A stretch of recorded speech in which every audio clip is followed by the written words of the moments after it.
Looks like we're getting bird flu with this one, boys. So what you just saw was in Space Marine 2. So if you're not up to date on the Warhammer lore, what you just saw is pretty much an embodiment of Tzeentch, perhaps one of his Weavers of Fate, one of the Changers of Ways servants. Part of one of the boss fights that you have in the last scene in Warhammer 40k Space Marine 2. Really great game. Extremely beautiful level design and great voice acting. A really great story. I don't know how many of you have played Space Marine 1, but the continuation of Titus's redemption is a big part of it. But there was something that I noticed while I was playing this game, and honestly, it's how much more this game has put into perspective our roles as rejects in Darktide. Now, I know that there's been a lot of talk, especially like, for me, I've been fantasizing a lot about maybe having some mission where you're on a ship, or maybe the Morningstar has to do a warp jump for some reason, and you get stuck in the warp, and there's kind of like warp entities coming out. That'd be great in theory and really fun, but I really doubt that it would be likely. Now, in the first one, yeah, okay, you're fighting orcs, you're fighting Tyranids. That's a little more likely to, be in Darktide, but not by a long shot, honestly, because the more I think about it, the more orcs would probably tear you apart as just like a little reject running around, even if you are a psyker, even if you are a zealot. Orcs are just a different breed. Tyranids, I mean, one little Hormagaunt is like the size of an actual human. Now, that being said, the Cadians were at the Eye of Terror. They saw firsthand the warp and all of its horrors rip open and come through and just kind of destroy their planet. Even after all that, this whole incursion and close encounter with Tzeentch drove most of them insane in the game. They're standing there bashing their heads into walls, just screaming because they just witnessed the warp firsthand. So that's one thing that put into perspective for me by Space Marine. We just would not survive anything like that. Second, I mean, what we're doing is basically stellar clean out duty compared to what this game really opens your eyes to. I mean, even like the Dawn of War games, I guess you could have got that right, but this really puts into perspective, and especially like reading the lore, this has just kind of solidified that we really are just janitors in Darktide, just kind of mopping up roaches in someone's disgusting basement. I mean, I think that even as a psyker, I think you would just immediately get possessed. Like there was a scene like that in this game.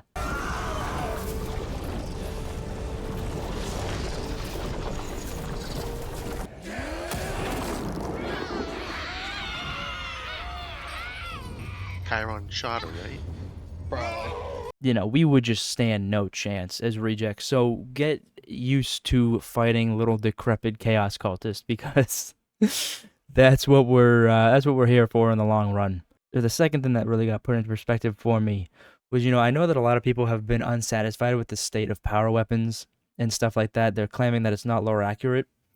One thing that you have to remember, we're using like requisitioned dead soldier weapons that have been pieced together pretty much. We're using really primitive power weapons in this game. In Space Marine, your power weapons stay charged all the time. Now, I know that in lore, there are instances of regular soldiers using that type of power weapon. However, those types of soldiers typically have power armor to go along with it to support the weight and power output of those weapons. I mean, the Thunderhammer in this game, I'm pretty sure that if you used it as a zealot in Darktide, it would just blow you to smithereens. I think you'd just be a cloud of red dust.